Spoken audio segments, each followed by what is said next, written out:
What happens when one person's arrogance derails an entire room's rhythm? In a packed gym on a rainy Tuesday evening, Karen strutted in, her neon pink leggings and matching headband screaming for attention. The cardio class, a diverse group of 20 sweating souls, pulsed to the steady beat of Instructor Mia's carefully curated playlist. Mia, a seasoned trainer with a knack for keeping everyone motivated, called out cues with precision. But Karen, new to the class and brimming with misplaced confidence, decided the tempo was pathetic. Her loud scoff cut through the music, heads turning as she muttered, "This is barely a workout. My toddler moves faster."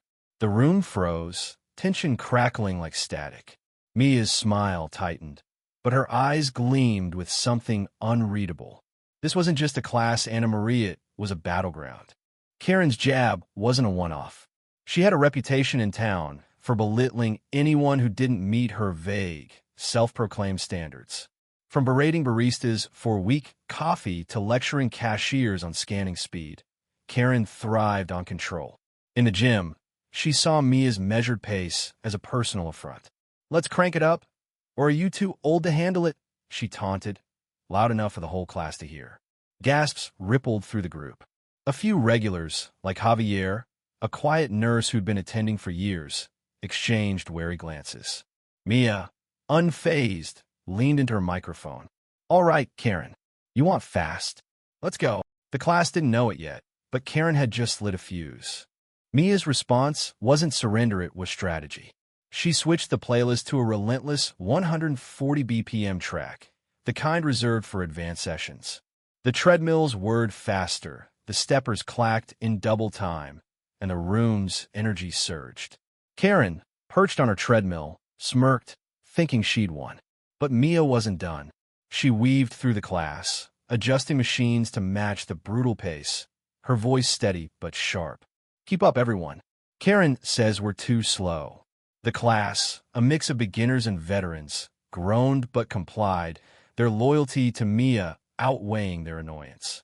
Karen, however, wasn't prepared for the reality of her demand. Her smug grin faded as her legs struggled to match the treadmill's unforgiving speed. Here's where the twist kicked in. Among the class was Lila, a shy retiree who'd joined to manage her heart condition. Lila wasn't one to speak up, always lingering at the back, her gray ponytail bobbing as she followed Mia's cues. But Karen's mockery had struck a nerve.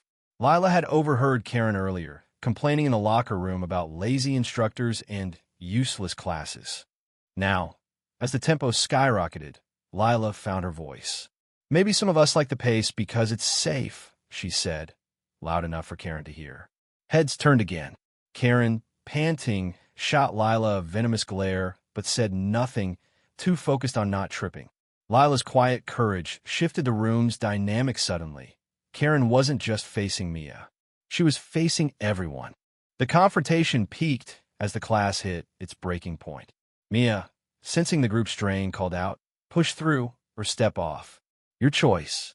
Karen, red-faced and wobbling, refused to back down. Her pride was a trap, and she was caught. The treadmill speed ticked up another notch. Mia's subtle jab. Karen's arms flailed, her water bottle crashing to the floor, splashing a nearby stepper. Javier, who'd been silently enduring the chaos, muttered, "This is why we follow the instructor." The class, now unified in their frustration, kept pace, their collective strength a silent rebuke to Karen's disruption. Then it happened. Karen's foot slipped, and she stumbled, grabbing the treadmill's rails just before a full faceplant. The room went silent, save for the thumping music and the hum of machines. Karen's tumble was more than physical, it was the collapse of her inflated ego. She scrambled to pause her treadmill, her face a mix of fury and humiliation. Mia, ever professional, slowed the class back to a manageable pace, her voice calm but pointed. "That's why we build up, not show off." The class erupted in scattered applause, not for Karen's fall, but for Mia's poise. Karen, clutching her water bottle like a lifeline, stormed toward the exit, muttering about incompetent trainers. But the room's energy had shifted. Lila, still on her stepper, caught Mia's eye and gave a small nod. Javier high-fived a neighbor. The class wasn't just a workout, Anna Maria, it was a community, forged in the face of Karen's chaos. As Karen vanished into the locker room, the truth settled in. Her need to dominate had backfired, exposing her as the weakest link, not Mia. The class resumed, stronger, more synchronized, as if Karen's outburst had clarified what mattered. Trust in the process, respect for the group. Mia didn't gloat, she didn't need to. Her leadership had spoken louder than Karen's complaints. Lila, emboldened by her own stand, stayed late to thank Mia, admitting she'd almost quit the class weeks ago, but stayed because of Mia's patience. Javier, too, shared a quiet word, revealing he'd seen Karen's type before in the ear people who lash out when they can't control the room. The fallout wasn't just Karen's bruised ego. Word spread fast in the small town. By the next class, Karen's absence was conspicuous. Some said she'd join a rival gym, others that she'd sworn off group classes entirely. Either way, her influence was gone, her mockery a fading echo. Mia's classes grew, drawing new faces inspired by the story of the night the tempo fought back. Lila became a regular at the front, her quiet strength a testament to the class's resilience. The gym's wooden sign, now a local legend, bore a new handwritten note: "Respect the rhythm, or it'll run you over." In the end, this wasn't just about a treadmill stumblight. It was about what happens when arrogance meets accountability.